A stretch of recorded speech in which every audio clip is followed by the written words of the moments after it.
Isère Économie et Présence, partenaire des entreprises de votre territoire. Entreprises, secteur public, acteurs de l'économie sociale, la Caisse d'épargne Rhône-Alpes s'engage à vos côtés. Caisse d'épargne Rhône-Alpes, la banque des décideurs en région.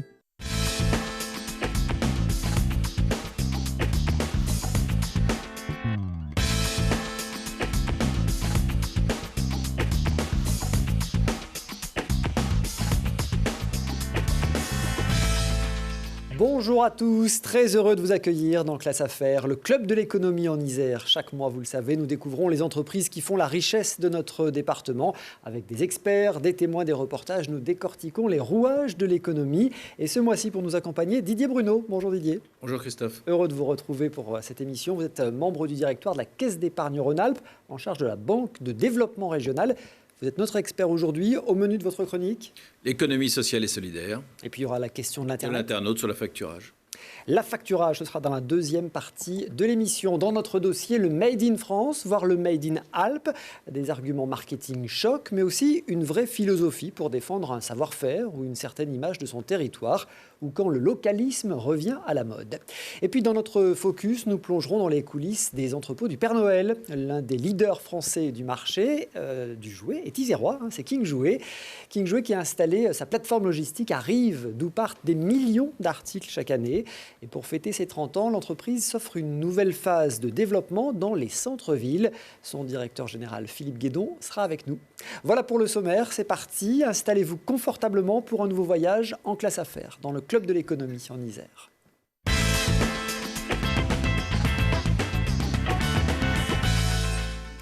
ESS, 3 lettres pour économie sociale et solidaire. Une nouvelle façon de voir et d'organiser l'économie en remettant l'homme et la femme au cœur du système.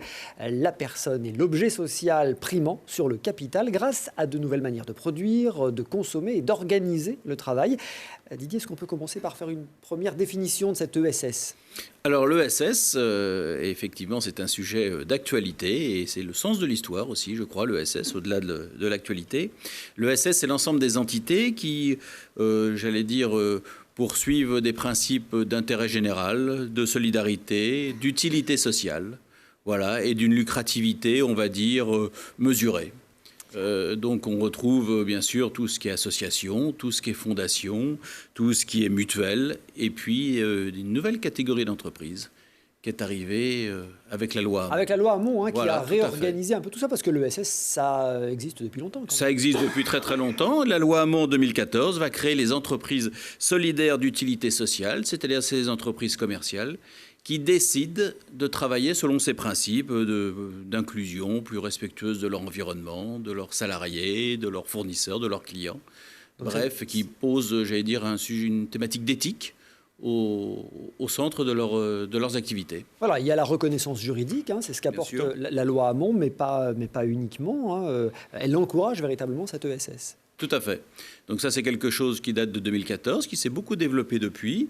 Et cette loi Hamon, elle a ouvert, des champs importants, parce que c'est vrai que ça a créé, on considère, nous, une forme de choc coopératif aussi, dans le monde économique.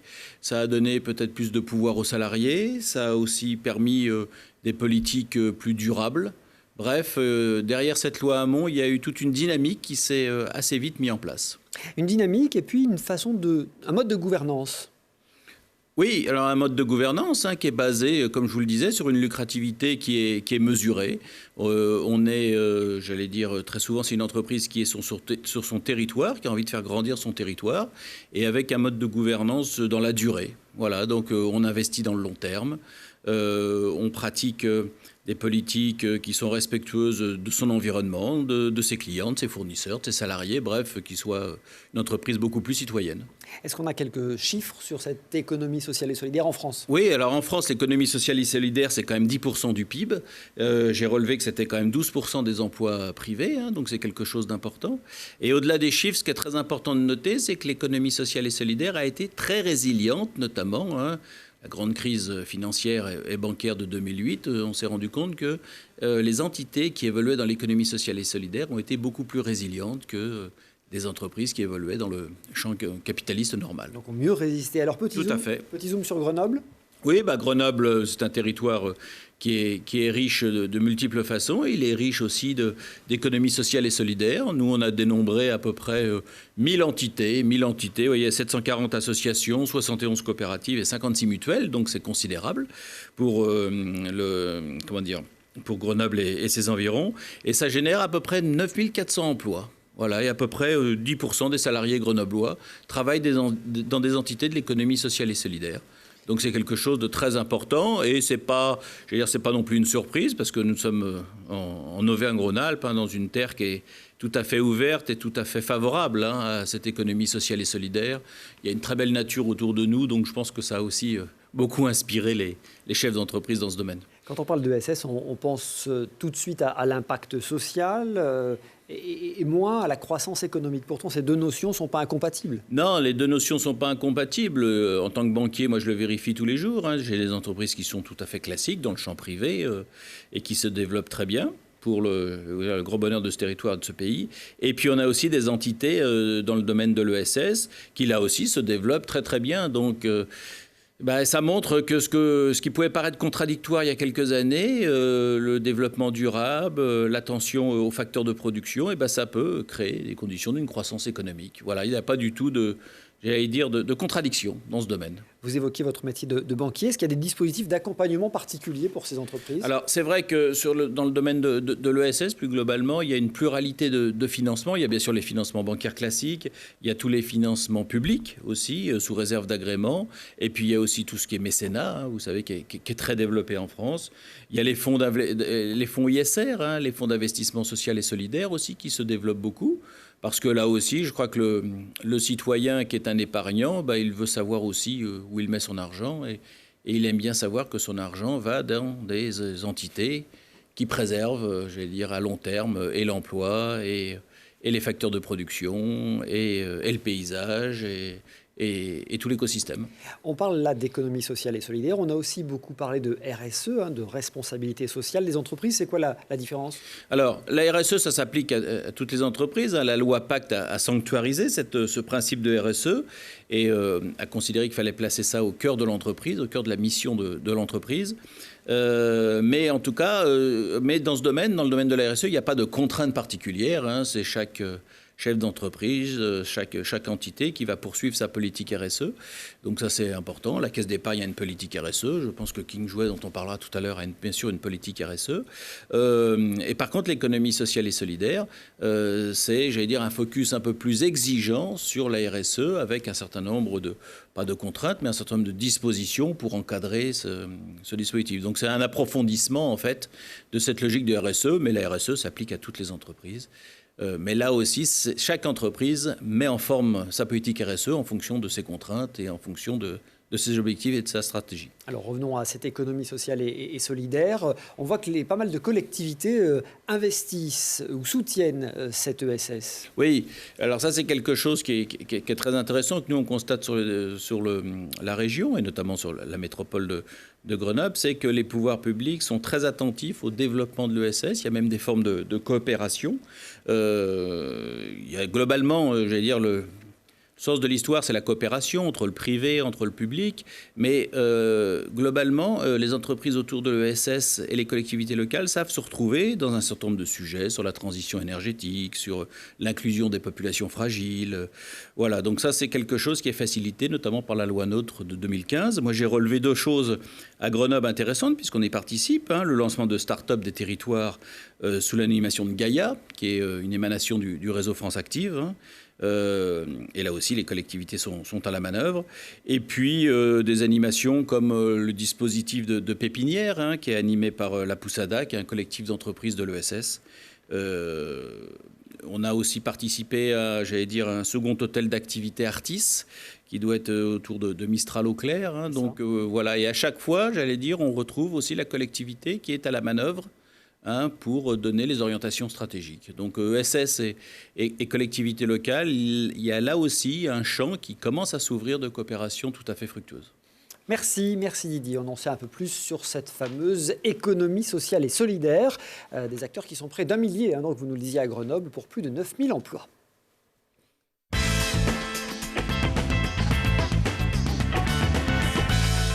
Utiliser les venins de scorpions ou de serpents pour en faire des vaccins, c'est la spécialité à Saint-Égrève de Smartox. En quelques années, cette start-up est devenue experte dans la production de molécules destinées à la fabrication de biomédicaments. Elle collabore d'ailleurs avec les plus grands laboratoires du monde. Reportage. Lutter contre les cancers ou les maladies auto-immunes grâce à des venins d'animaux, c'est ce que démontre l'entreprise Smartox Biotechnologie. Prises ensemble, les molécules d'un venin peuvent certes s'avérer toxiques chez l'homme, mais une fois isolées, ces molécules appelées peptides pourraient bien devenir les médicaments de demain. On avait surtout vu qu'il y avait beaucoup de recherches qui étaient menées dans le domaine des neurosciences. Et donc c'est de là qu'est partie finalement l'idée, de se dire les molécules présentes dans les venins d'animaux peuvent permettre de diminuer la douleur, mais peut-être qu'elles peuvent également aider à d'autres pathologies comme le cancer, comme Parkinson, Alzheimer ou d'autres types de maladies de ce type-là. L'entreprise travaille principalement avec des venins de serpents, de scorpions ou encore d'araignées. Les venins des 4 coins de la planète sont reçus sous forme lyophilisée. Le but est par la suite de séparer toutes les molécules. Il faut savoir qu'un venin, c'est environ 500 molécules différentes. Et comme je le disais tout à l'heure, nous on s'intéresse qu'il y a finalement une seule molécule sur ces 500.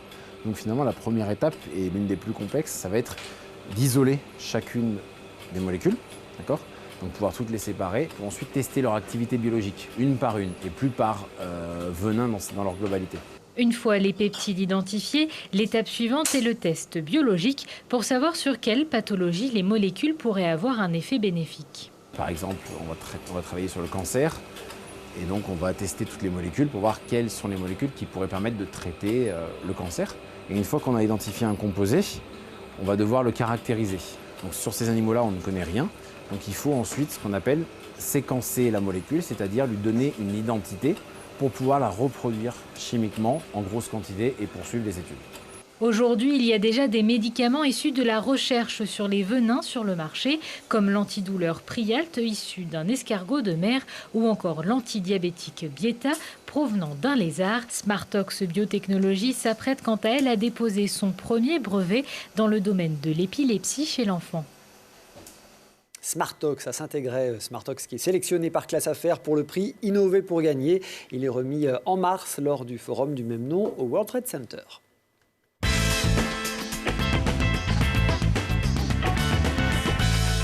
L'origine d'un produit peut être érigée en véritable bannière. Elle devient alors un avantage concurrentiel, un argument marketing de poids pour séduire un public sensible au localisme. Ainsi se décline le Made in France, le produit dans les Alpes ou le fabriqué à Grenoble. 2 exemples avec nous sur ce plateau. La gamme de produits du terroir signée du Crétin des Alpes. Yann Dascoli, bonjour. Bonjour Christophe. J'ai bien marqué l'arrêt entre le Crétin des Alpes et Yann Dascoli. Et le pull français, une marque née à Saint-Égrève. Florent Bardisa, bonjour. Bonjour Christophe. Merci à tous les deux d'être avec nous pour témoigner sur cette fameuse notion du Made in France, du Made in local. Florent, le pull français, bon, on ne peut pas faire plus clair dans l'enseigne qui annonce la couleur. Exactement. Donc on a décidé de prendre comme nom le pull français, tout simplement parce que il y avait déjà clairement un nom qui pouvait être parlant, c'est-à-dire qu'on avait la promesse dans le nom, et puis la deuxième chose, c'est que comme on ne vend que par Internet, il fallait absolument avoir un mot-clé qui soit tout de suite référencé par Google. Et donc, avec le pull français, ça nous a permis d'être référencés sur, en tout cas, des recherches qui sont très précises, comme le pull Made in France, pull fabriqué en France, le pull français. Et donc, du coup, pouvoir être plus facilement trouvé sur Internet. Voilà. Et donc, votre cœur de métier, c'est produire des pulls français, des pulls plutôt classiques, sobres. Oui, on a voulu en fait des intemporels, des pulls plutôt bien coupés, sobres et élégants. Donc, voilà notre ADN, en fait. Bon, et puis évidemment de qualité, avec des laines spéciales. En fait, c'est un mélange de laine mérinos et de cachemire, avec 90% de mérinos, 10% de cachemire. Le cachemire apportant la douceur, et le mérinos ayant d'autres vertus, en fait, notamment ne gratte pas, un côté fongicide, et donc a des vraies vertus. Alors, c'est une entreprise qui a 2 ans, un peu plus de 2 ans, à Saint-Égrève. Les best-sellers, d'ailleurs, C'est quoi les pulls que vous vendez le plus? On a effectivement nos tricolores, c'est-à-dire qu'on a fait pour l'homme comme pour la femme des pulls tricolores qui sont nos pulls phares, nos pulls images, mais qui se vendent très bien, qui sont recherchés.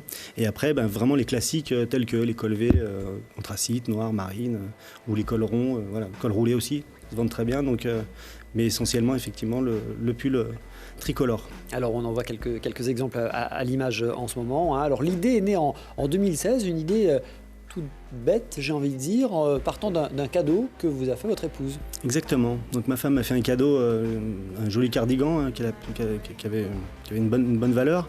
Et effectivement, en regardant l'étiquette, je vois Made in China et ça m'a un peu gêné. Et c'est vrai que par rapport à tout ce qu'on voit aujourd'hui et nos habitudes qui changent, et ce jour-là, j'étais dérangé par cette étiquette. Et on a passé la nuit là-dessus et le lendemain, je me suis levé et je lui ai dit mais et si on les faisait nous les pulls? Donc elle m'a dit voilà, c'est fou. Elle s'est dit ça y est, il a encore pété un plomb.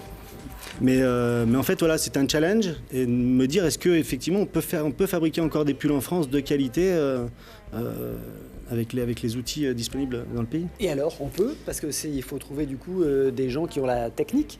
Mais après, on a pris notre bâton de pèlerin, effectivement, on allait chercher des usines et on a trouvé assez peu qui pratiquaient vraiment la technique qu'on recherchait, c'est-à-dire le remaillage à la main. Donc c'est le remaillage à la main, en fait, c'est ce qui fait cette couture très fine au niveau de l'épaule et qui est utilisée maintenant chez toutes les marques plutôt haut de gamme. Mais qu'on a un peu perdu en France. Et c'est un savoir-faire qui s'est un peu perdu en France. Les usines ont du mal à trouver ce savoir-faire. Parce qu'en plus, c'est ce qui coûte le plus cher, on va dire, sur le pull.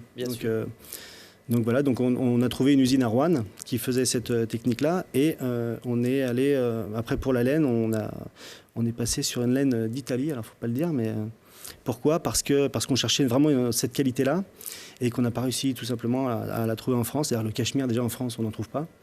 Et voilà, on voulait vraiment une usine aussi qui fasse très attention à la manière dont il récolte la laine sans martyriser les animaux. Donc on voulait quand même ce gage-là. Et en Italie, il y a quand même ces usines qui savent faire. Donc un atelier, j'ai bien compris, de Roanne. Et puis après, vous avez poussé le concept jusqu'à tous les détails. Alors, le pull français vend exclusivement sur Internet, hein, donc il faut emballer et envoyer. Et le Made in France va jusqu'à la boîte que vous avez devant vous. Donc le coffret qui est fabriqué dans une usine qui est... Voilà, montrez-là. Coffret avec le papier de soie. Donc le papier de soie. Le coffret est fait dans la région. À Nantua. À Nantua, dans l'Ain, donc. Les boutons des cardigans sont réalisés dans l'Ain, à Patornay exactement, et les étiquettes des pulls, en fait, les étiquettes de marque et voilà, toutes ces étiquettes-là sont fabriquées à Saint-Étienne, en fait. Toutes les étiquettes de matière. Donc effectivement, on trouve encore en France tous les savoir-faire pour fabriquer un pull, quoi. Et pourquoi cet attachement au Made in France ? C'est quoi ? C'est philosophique ? Je pense que on évolue avec le temps et je pense qu'effectivement, même dans nos habitudes de consommation au quotidien, on aime les circuits courts, on aime les produits qui sont faits pas loin de chez nous. On est plus attentif aux étiquettes dans les magasins, que ce soit sur les magasins alimentaires ou les magasins de vêtements. Et c'est un argument commercial, hein. Vous me disiez, pour nos clients, acheter français, ça a du sens. Oui, ça a du sens, parce qu'effectivement, quand on se dit qu'on achète un pull, un polo, un t-shirt qui vient de l'autre bout du monde, voilà, c'est quelque part, c'est des avions, c'est des bateaux, c'est tout ça pour effectivement avoir un coût moindre, mais à un moment donné, c'est pas, ça fait pas partie de mes valeurs actuelles en tout cas.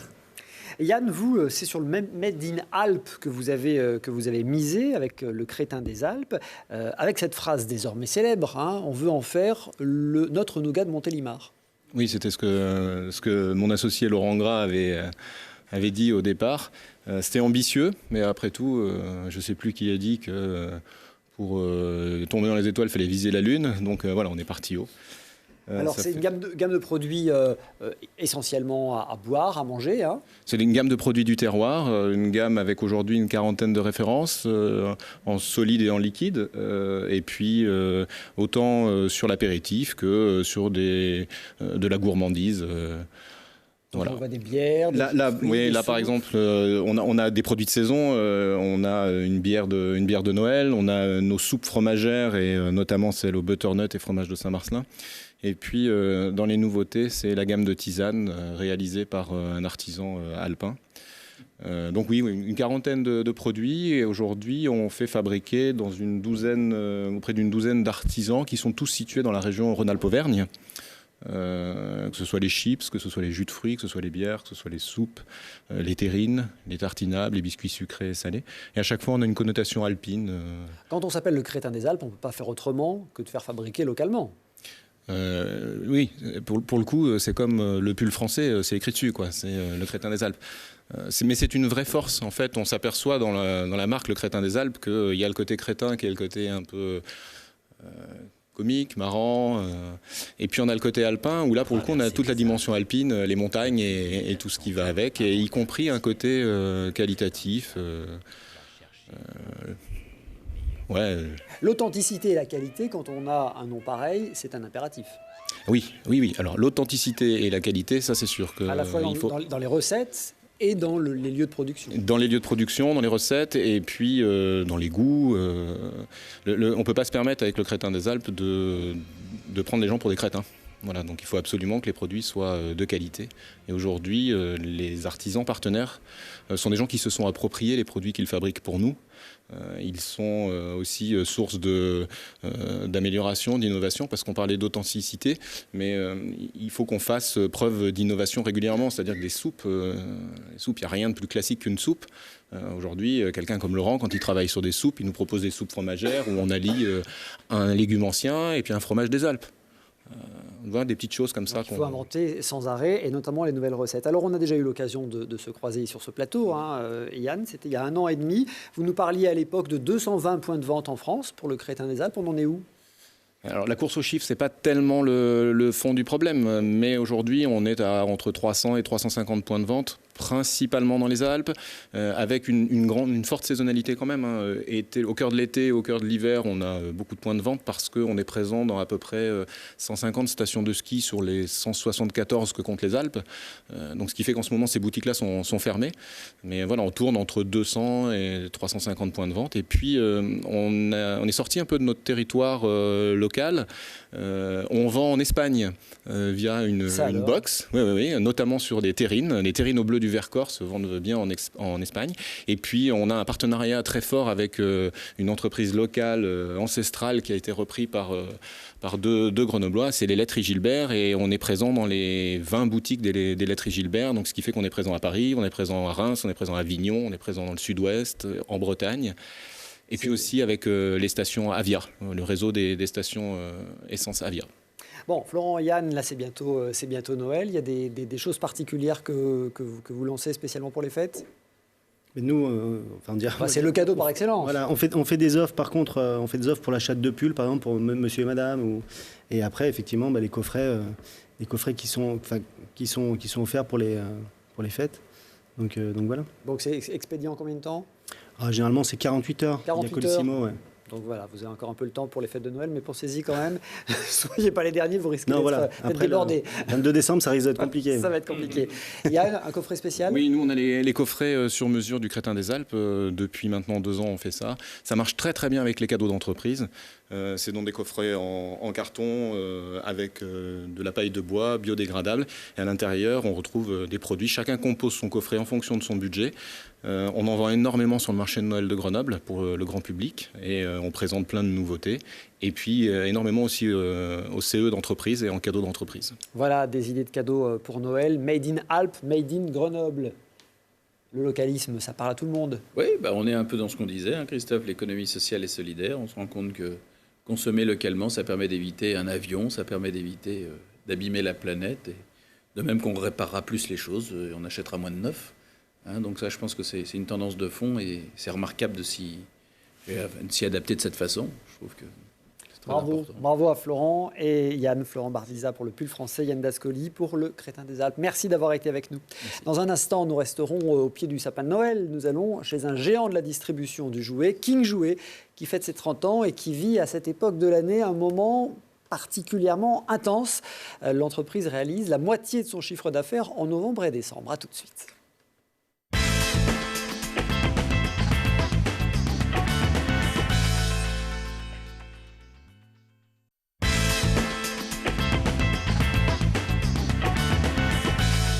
Classe Affaires, le club de l'économie en Isère, retour sur le plateau de Télé Grenoble avec Didier Bruno, notre consultant ce mois-ci. Dans un instant, nous plongeons dans une immense hotte du Père Noël, puisque nous visitons la plateforme logistique en Isère de King Jouet. Sur un marché mature et très concurrentiel, l'entreprise doit inventer un nouveau modèle et elle a décidé de réinvestir les centres-villes. Mais avant cela, la traditionnelle question de l'internaute.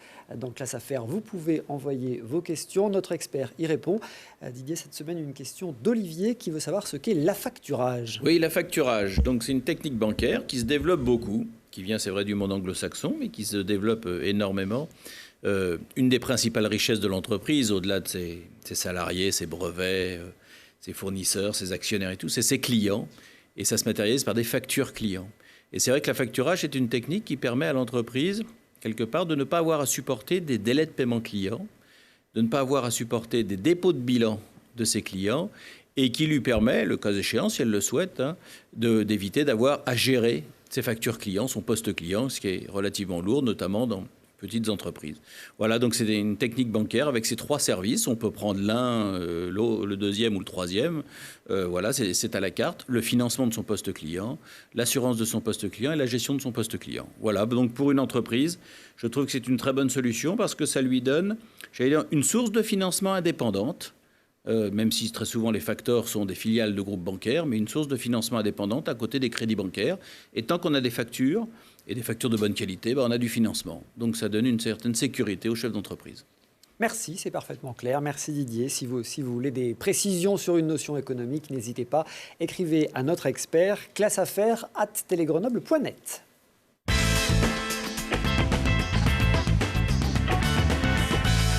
Noël approche à grands pas et les lutins s'activent dans les réserves du Père Noël. L'une des plus grandes d'entre elles est basée en Isère. C'est à Rives que King Jouet a installé une immense plateforme logistique. 10 millions de jouets y transitent chaque année.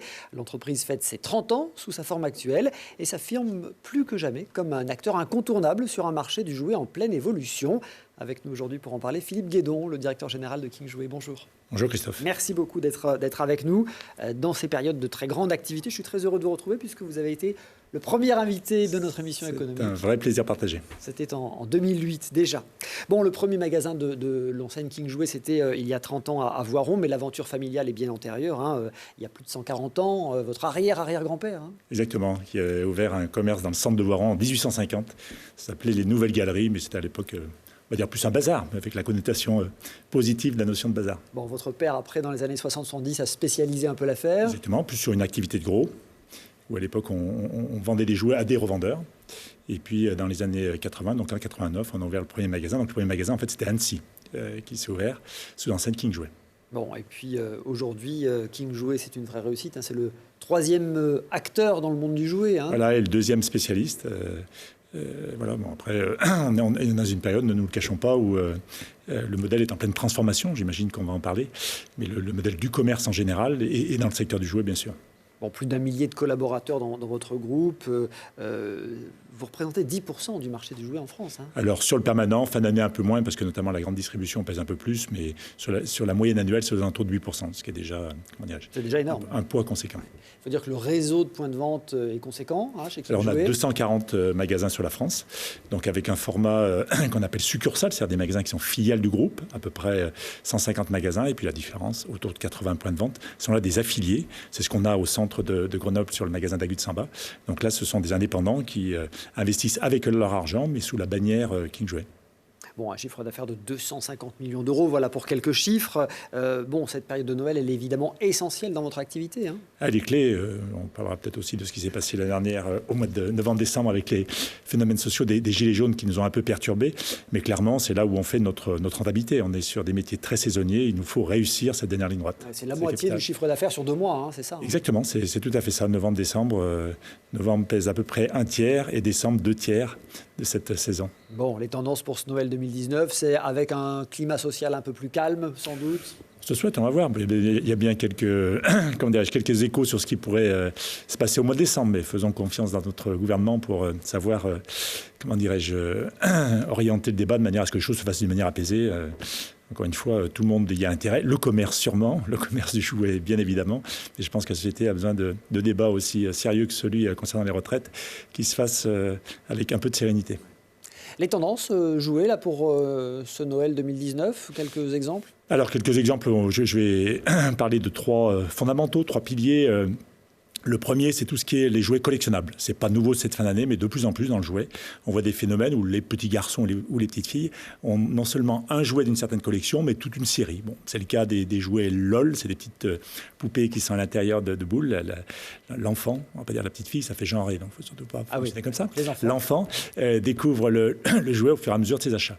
Deuxième tendance, qui est une tendance qui n'est pas nouvelle, mais qui va être forte cette fin d'année, c'est toute l'actualité cinématographique. On va avoir fin novembre la sortie du deuxième épisode du film Reine des Neiges. Ça a été un carton, un succès énorme il y a ça maintenant 3-4 ans. On est persuadé que ça va encore rencontrer l'attention des enfants et donc tous les produits dérivés Reine des Neiges vont bien fonctionner. Pareil, Star Wars, 9e épisode. J'ai toujours pas compris si c'était le dernier, mais en allant le voir, on en saura peut-être un peu plus. Donc le Star Wars début décembre. Ça, c'est le deuxième phénomène. Et puis le dernier, j'en aurais fini, c'est les classiques. C'est-à-dire qu'on a dans le jouet des marques un peu indémobables, transgénérationnelles. Je pense à Playmobil, par exemple, fabricant allemand. C'est pas français, mais ça reste européen. Les Lego. Il faut acheter local, il faut acheter français, mais il faut aussi acheter un peu européen. Et puis il y a aussi Lego, qui est une marque danoise, qui est aussi une marque qui au fil des temps a pris une place. Aujourd'hui, Lego, c'est le leader du marché en termes de fabricants. On le disait, Noël, vous ne pouvez pas vous tromper. Comment est-ce qu'on anticipe? Parce que la saison de Noël, vous la préparez plusieurs mois à l'avance. Alors, vous avez raison. Et dans le jouet, j'ai tendance à dire qu'on se trompe toujours. C'est qu'il n'y en a toujours pas assez. Malheureusement, il y a des produits qui sont en rupture dès début décembre. Et c'est pour ça que j'encourage les auditeurs à les faire dès maintenant. Et puis, il y a malheureusement des jouets qui n'ont pas le succès attendu. Et on garde un peu des stocks en fin d'année. Le tout étant de gérer au plus fin pour qu'il n'y ait pas trop de manque et pas trop de surstock. Donc, ça se passe comment? C'est une anticipation qui est quasiment plus d'un an. Les premiers achats qu'on fait se font sur une part malheureusement importante des jouets vient d'Asie et donc une part ces achats se font sur un salon qui est en septembre, donc il y a eu septembre dernier, pas pour le Noël qui vient mais le Noël suivant, donc quasiment 18 mois d'anticipation. Et puis le gros des référencements, du choix, de la sélection des produits se fait sur un salon à Nuremberg, donc en Allemagne, et ça c'est en février, donc c'est là où on établit nos collections du Noël qui vient, et ensuite ces collections sont présentées lors d'un salon professionnel qui est réservé aux équipes King Jouet, qui s'appelle Jouerama. Donc on réunit à Lyon l'ensemble de nos points de vente, donc grosso modo les 1000 collaborateurs dont on vient de parler, les magasins succursales mais aussi les affiliés, qui viennent découvrir en avant-première de ce que seront les offres de Noël. Ça nous permet aussi de faire de la formation auprès de nos équipes, parce que clairement aujourd'hui la force première de spécialistes comme les nôtres, c'est les équipes magasins. Bien sûr, il faut savoir conseiller les clients. Alors, la caverne du Père Noël, elle est, je le disais, en Isère. C'est la plaque tournante essentielle à l'organisation de King Jouet. Arrive, se trouve votre immense plateforme logistique. C'est de là que partent des millions de jouets chaque année. Reportage de Charlotte Faulkner. Cet entrepôt, c'est en quelque sorte le centre névralgique de King Jouet. C'est ici que sont alimentés les 250 magasins de la firme iséroise. Sur une surface équivalent à 4 stades des Alpes, 12 000 m3 de jouets sont stockés du sol au plafond.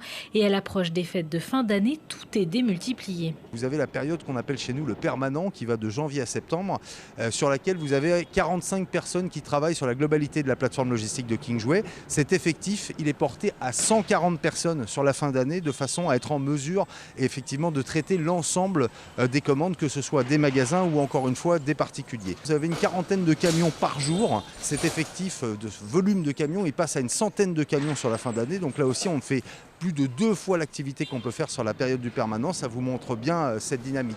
L'entrepôt peut également gérer jusqu'à 7000 commandes Internet par jour à l'approche de Noël.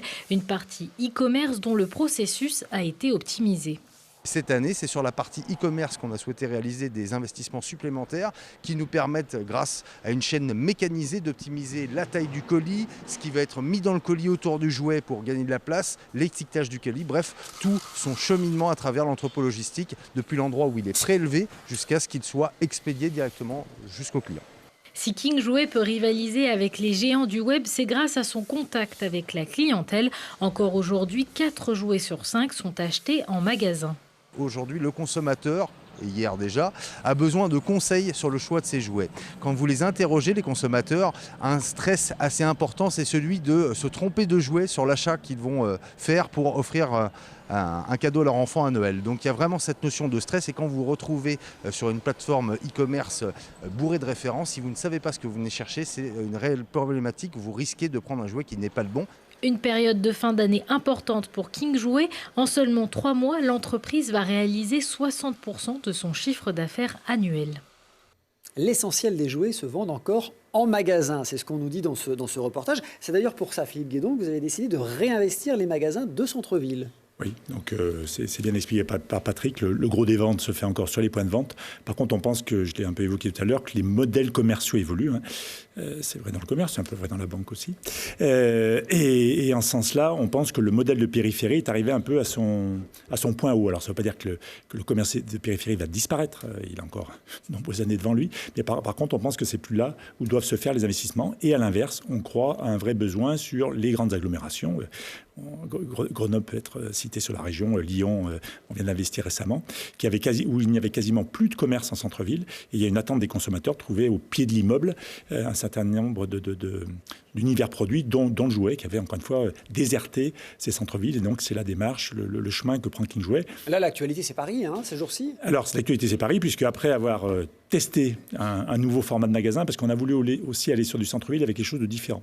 Ce qu'on avait fait un peu dans le passé, c'est qu'on prenait le modèle de périphérie, et puis on avait commencé un peu à le comprimer pour le faire entrer dans du format de centre-ville. Là, on est parti plus d'une feuille blanche, en essayant d'amener un concept différent, quelque chose qui soit plus lisible. Les magasins de périphérie sont un peu bruyants, donc voilà. Concepts différents, des offres différentes. Ça nous paraît important aussi que les magasins de centre-ville offrent, bien sûr, je parlais tout à l'heure de Reine des Neiges, de Star Wars, ça sera présent, Playmobil, Lego sera présent, mais aussi amènent des produits un peu différenciants, et notamment du jouet français. Alors, jouet JEUR, puisqu'il y a à la fois les créateurs et les fabricants. Là où, en moyenne, dans nos magasins de périphérie, ça représente 10 à 15% du nombre de références, sur un marché de centre-ville, c'est plutôt 30%. Donc, on a vraiment un focus là-dessus. Et puis ensuite, le service. Moi, je pense aussi que le digital a finalement progressé rapidement pour de multiples raisons, mais parce que ça a amené des services nouveaux. Donc nous, centre-ville, par exemple, on propose la livraison à domicile. Rien de très extraordinaire, mais lorsque vous êtes en périphérie, vous venez avec la voiture, vous ouvrez le coffre, vous essayez de vous garer pas très loin de la porte. En centre-ville, généralement, c'est pas possible. Et les gens apprécient de ne pas avoir à repartir chez eux avec un gros sac plein de jouets et qu'on puisse les livrer à domicile. Bien sûr. Alors parmi ces magasins de centre-ville, on évoquait Paris avec 2 adresses qui ouvrent ces jours-ci. Il y a aussi Grenoble. Alors c'est un franchisé, boulevard Agut Samba, évidemment à quelques jours de Noël. Tout est prêt pour l'approvisionnement du Père Noël. Un reportage. Saviez-vous que les jouets stars de Noël sont choisis avec près d'1 an d'avance? Chez King Jouet, on sait déjà au mois de juillet quelles seront les tendances des fêtes de fin d'année grâce aux différents salons du monde du jouet. D'année en année, on a quand même des best-sellers qui sont indémodables.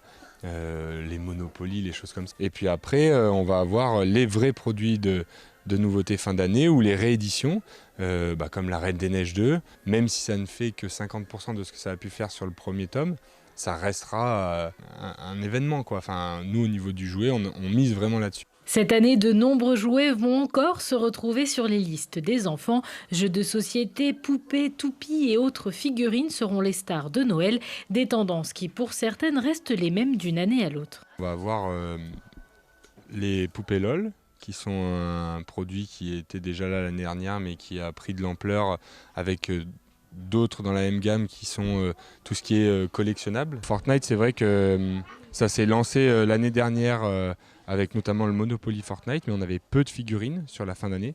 Et là, cette année, on arrive avec une vraie gamme, avec des pistolets Nerf, donc c'est des petits pistolets avec des balles en mousse. Après, on va avoir plutôt la partie toupie aussi, qui est aussi quelque chose qui était déjà là l'année dernière, où c'est des toupies de combat. Noël, c'est également une source de stress potentiel pour les parents. Dès l'arrivée du catalogue de Noël, c'est les premiers repérages. L'entreprise iséroise va bien évidemment pouvoir conseiller ses clients, mais d'autres opérations sont également mises en place pour leur faciliter la tâche. On a un système, nous, sur King Jouet Grenoble, où on propose à nos clients de s'occuper de A à Z de leur liste de Noël. C'est-à-dire, les enfants viennent en magasin avec leur liste toute prête, ils la postent dans une boîte aux lettres.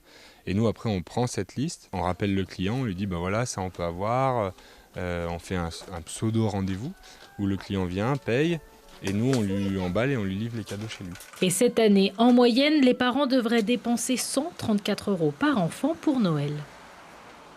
Philippe Guédon, ces magasins de centre-ville, là, l'objectif, c'est quoi? C'est d'en avoir une vingtaine dans les 3 prochaines années, c'est ça? Alors, comme je l'ai expliqué, donc on a fait ces fameux pilotes pour définir ce nouveau concept. On vient d'ouvrir sur Paris, vous l'avez souligné, donc de belles adresses, Rivoli, Saint-Michel.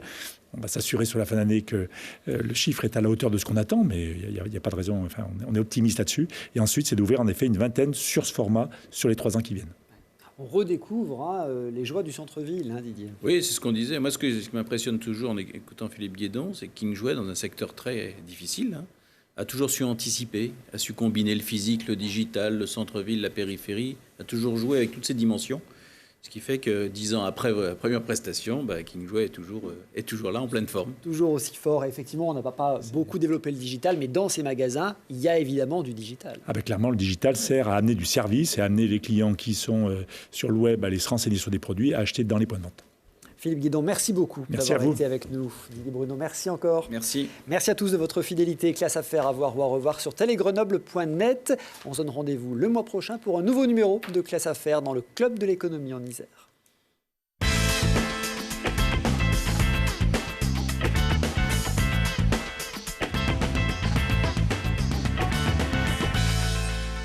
Entreprises, secteur public, acteurs de l'économie sociale, la Caisse d'épargne Rhône-Alpes s'engage à vos côtés. Caisse d'épargne Rhône-Alpes, la banque des décideurs en région. Nord-Isère Économie et Présence, partenaires des entreprises de votre territoire.